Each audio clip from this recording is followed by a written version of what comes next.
Greyhounds make amazing pets. First of all, they come to you, and they're pretty much usually already potty trained because they're crate trained at the track. So they are easy to manage that way.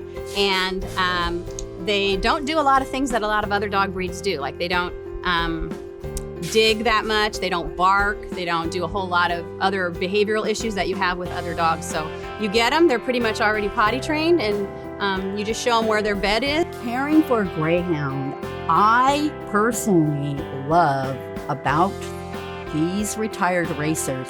These are working dogs. These are dogs who have been held in really abysmal conditions from birth, from puppyhood.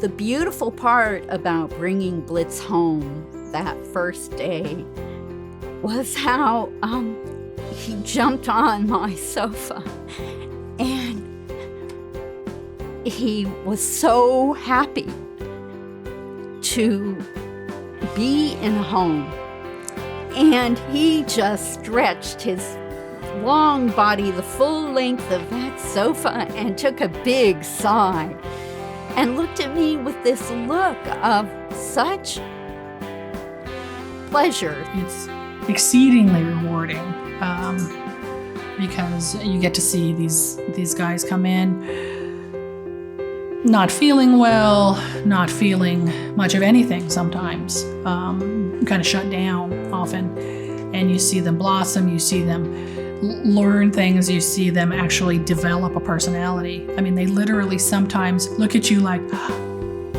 look what I can do. Wow.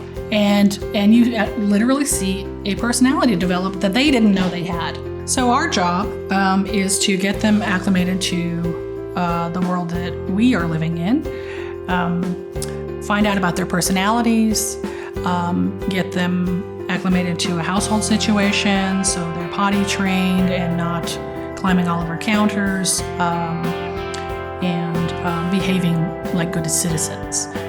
Greyhound racing is controversial because many believe that the Greyhounds aren't treated very well. It's a sport that's all about the gambling, and the dogs tend to be a byproduct of the industry. So once they're no longer of use, they need to be disposed of.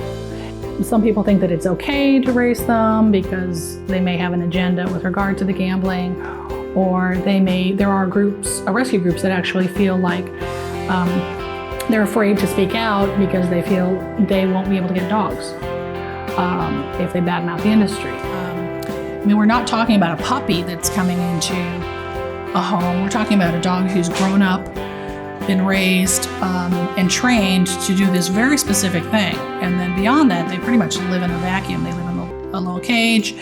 They get out to go to the bathroom a few times a day. They race maybe once or twice a week.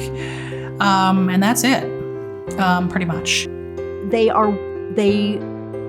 live in a large communal situation with typically poor quality care, and to have the opportunity to see these dogs come out of that environment and have a chance to live in a loving home, what a gift. That has always struck me as being really a small but important contribution, something significant I could do.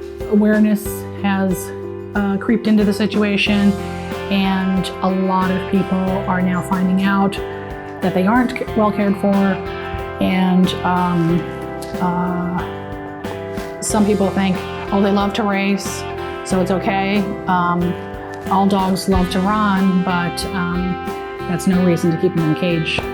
Because they are so lazy, people think they're just going to be running around all the time, and they really aren't, because they do spend so much time sedate and not doing anything. They're used to that. So for the most part, that's what they do. They have no stamina. They are very, very short distance sprinters. I would pick up the leash and he would look at me from the sofa as if to say, have a good time.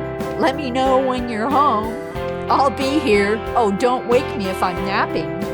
They are quiet. They are clean. They are polite. They're not always in your face. They're very sensitive to their surroundings, and they try to fit in. They try to do their best to fit in.